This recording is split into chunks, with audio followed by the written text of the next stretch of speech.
2024க்கான SIMA award ஃபங்க்ஷனை துபாயில் நடத்தியிருக்காங்க. இதில் சியான் விக்ரமும் ஒரு அவார்டை வின் பண்ணியிருக்காரு. ஃபர்ஸ்ட் ஆஃப் ஆல் இந்த அவார்டு ஃபங்க்ஷனுக்குள்ள சியான் விக்ரம் என்டர் ஆகும்போது ஒரு நல்ல ரெஸ்பான்ஸ் கொடுத்தாங்க. அண்ட் ஃபங்க்ஷனுக்குள்ள என்டர் ஆகும்போது ஃபர்ஸ்ட் ரோல உள்ள எல்லாத்துக்குமே கையை கொடுத்து ரொம்பவே ஹம்பிளா ஒரு ரெஸ்பெக்டை கொடுத்தாரு.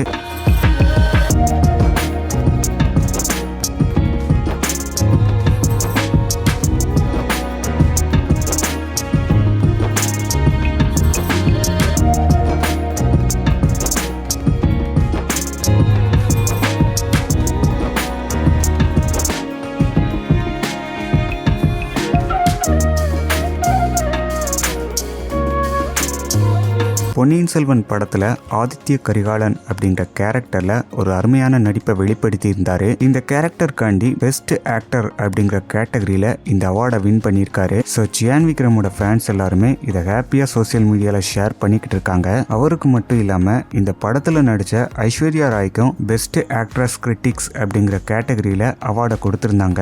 மலையாள ஆக்டர் டொவினோ தாமஸ் சியான் விக்ரமோட ஃபேன் அப்படிங்கிறது நம்ம எல்லாத்துக்குமே தெரிஞ்ச ஒண்ணுதான். மலையாளத்துல பெஸ்ட் ஆக்டர் அப்படிங்கிற கேட்டகரியில அவார்டை வின் பண்ணாரு. அதை பாத்தீங்கன்னா சியான் விக்ரம் கையால ரிசீவ் பண்ணாரு. இதை தவிர தமிழ் சினிமால இருந்து பாத்தீங்கன்னா மாவீரன் படத்துக்காண்டி சிவகார்த்திகேயன் பெஸ்ட் ஆக்டர் கிரிட்டிக்ஸ் அப்படிங்கிற கேட்டகரியில அவார்டை வின் பண்ணாரு. அன்னபூர்ணி படத்துக்காண்டி நயன்தாரா பெஸ்ட் ஆக்ட்ரஸ் அப்படிங்கிற கேட்டகரியில அவார்டை வின் பண்ணியிருக்காங்க. ப்ராமிசிங் ஆக்டர் அப்படிங்கிற கேட்டகரியில கவினோ, லியோ வில்லன் ரோலுக்காண்டி அர்ஜுனுக்கும் அண்ட் எஸ்.ஜே. சூர்யா அப்படின்னு ரொம்ப பேர் இந்த அவார்டு ஃபங்க்ஷன்ல அவார்டை வின் பண்ணியிருக்காங்க.